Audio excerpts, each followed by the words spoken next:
बंगाल की सबसे चर्चित सीट बनी नंदीग्राम। ममता और शुभेंदु अधिकारी की नंदीग्राम में होगी टक्कर। जानिए क्या है नंदीग्राम सीट का इतिहास। नंदीग्राम बेशक बंगाल का एक छोटा सा गांव है, लेकिन आज बंगाल चुनाव में सबसे बड़ा रण बना हुआ है। आखिर बंगाल की राजनीति के दो सबसे ताकतवर लोगों में टक्कर जो है, लेकिन टीएमसी को छोड़कर बीजेपी में आए शुभेंदु और ममता दोनों का ही इस सीट से खासा नाता रहा है। इस सीट ने इन दोनों नेताओं को बंगाल में पहचान दिलाने में बड़ा किरदार निभाया है, जिसके बाद सवाल उठता है कि नंदीग्राम शुभेंदु का है या फिर ममता का। ये वो सीट है जिसने ममता को बंगाल की कुर्सी दिलाई। ये वो सीट है जिसने बंगाल में लेफ्ट सरकार की कुर्सी हिलाई। ये वो सीट है जिसने शुभेंदु अधिकारी को बंगाल में पहचान दिलाई। अपनी इस खास रिपोर्ट में आज हम आपको नंदीग्राम सीट की वो कहानी बताएंगे जिसके बाद शुभेंदु को नंदीग्राम का बादशाह कहा जाने लगा। ये कहानी आज से 14 साल पहले साल 2006 की है। ये कहानी नंदीग्राम के उस संग्राम की है जिसमें 14 लोगों की जान चली गई थी। नंदीग्राम सीट की जितनी चर्चा साल 2021 में हो रही है, उतनी पिछले 14 सालों में कभी नहीं हुई। आज नंदीग्राम को अपना बनाने के लिए ममता और शुभेंदु में होड़ मची हुई है, लेकिन आज हम आपको नंदीग्राम की उस कहानी से रूबरू कराएंगे जो आपने कभी नहीं सुनी होगी। 14 साल पहले चर्चाओं में आया था नंदीग्राम। बात साल 2006 की है। जो शुभेंदु इस वक्त ममता के सामने खड़े हैं, वो उस वक्त ममता के बड़े सिपहसालारों में से एक हुआ करते थे। तब उस वक्त की लेफ्ट के सीएम बुद्धदेव भट्टाचार्य ने नंदीग्राम में एक बड़ी गलती कर दी थी। जिस नंदीग्राम में उस वक्त टूटी सड़कें, बसों की खस्ता हालत, न रेल मार्ग, कुल मिलाकर एकदम शांत था नंदीग्राम। लेकिन एक खास बात थी, नंदीग्राम समुद्री बंदरगाह के नजदीक था और यही खासियत उस वक्त नंदीग्राम के लिए बड़ी मुसीबत बन गई थी। जब सीएम बुद्धदेव भट्टाचार्य के एक फैसले से सुलग गया था नंदीग्राम। साल 2006 में बम्पर बहुमत से जीतने वाली लेफ्ट सरकार ने नंदीग्राम को औद्योगिक हब बनाने के लिए कदम उठाया। सीएम बुद्धदेव भट्टाचार्य का सपना था कि वो बंगाल को गुजरात और महाराष्ट्र की तरह बनाएंगे। इसके लिए सीएम बुद्धदेव ने नंदीग्राम में इंडोनेशिया के सलीम ग्रुप को केमिकल हब बनाने के लिए 10,000 एकड़ जमीन देने की घोषणा की, जहां सलीम ग्रुप को करीब 48,000 करोड़ का निवेश करना था। लेकिन जो जमीन इस कंपनी को दी जानी थी वो किसानों की थी। सरकार के इस फैसले से हर कोई हैरान था, तो नंदीग्राम के किसान परेशान थे। आखिरकार सलीम ग्रुप ने काम करना शुरू किया।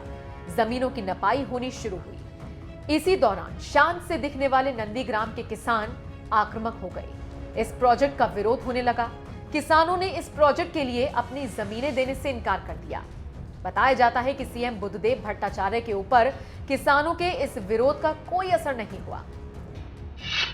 जब नंदीग्राम में हुई थी हिंसक झड़प, साल 2006 के विधानसभा चुनाव में बुरी तरह से हार चुकी ममता को नंदीग्राम से संजीवनी मिल गई थी। बताया जाता है कि हार के बावजूद यह ममता का अपने राजनीतिक जीवन का सबसे साहसी और क्रांतिकारी फैसला था। ममता ने नंदीग्राम की उस चिंगारी को पकड़ लिया था। ममता अब किसानों की आवाज बन गई थी। बाद में क्षेत्रीय नेता शुभेंदु अधिकारी के नेतृत्व में भूमि उच्छेद प्रतिरोध कमेटी का गठन किया गया, जिसके बाद शुरू हुआ वो आंदोलन जिसने ममता को बंगाल की कुर्सी तक पहुंचाया। बताया जाता है कि इस आंदोलन ने शुभेंदु को ममता का भरोसेमंद बना दिया था। शुभेंदु के साथ मिलकर ममता अब सीएम बुद्धदेव के लिए मुसीबत बनती जा रही थी। उसी दौरान उस प्रोजेक्ट के खिलाफ ममता ने यहां किसानों के समर्थन में लंबा उपवास किया। 2 जनवरी साल 2007 को सीपीएम के समर्थकों और टीएमसी के समर्थकों के बीच हिंसक झड़प हुई। कई लोग मारे गए। इस घटना ने नंदीग्राम में हड़कंप मचा दिया। इस हिंसक घटना के बाद नंदीग्राम में किसानों और शुभेंदु की कमेटी के लोगों ने नाकेबंदी कर दी। इस इलाके में पुलिस और सरकार के लोगों का आना जाना बंद कर दिया गया। तब सरकार पर सवाल खड़े होने लगे। आखिरकार 14 मार्च साल 2007 के दिन बुद्धदेव सरकार ने नंदीग्राम को किसानों से मुक्त करने के लिए बड़ा कदम उठाया। बताया जाता है उस वक्त सरकार ने नंदीग्राम में करीब 2500 पुलिस वाले भेजे। कहा यह भी जाता है कि तब पुलिस की उस टुकड़ी में करीब 400 सीपीएम के लोग थे। फिर क्या था, दोनों पक्ष आमने सामने थे, फायरिंग शुरू हो गई, कई लोग मारे गए। सरकारी आंकड़ों के मुताबिक बताया जाता है कि उस झड़प में 14 लोगों की मौत हुई थी। हालांकि लोग कहते हैं कि उस वक्त करीब 100 से ज्यादा लोग मारे गए थे।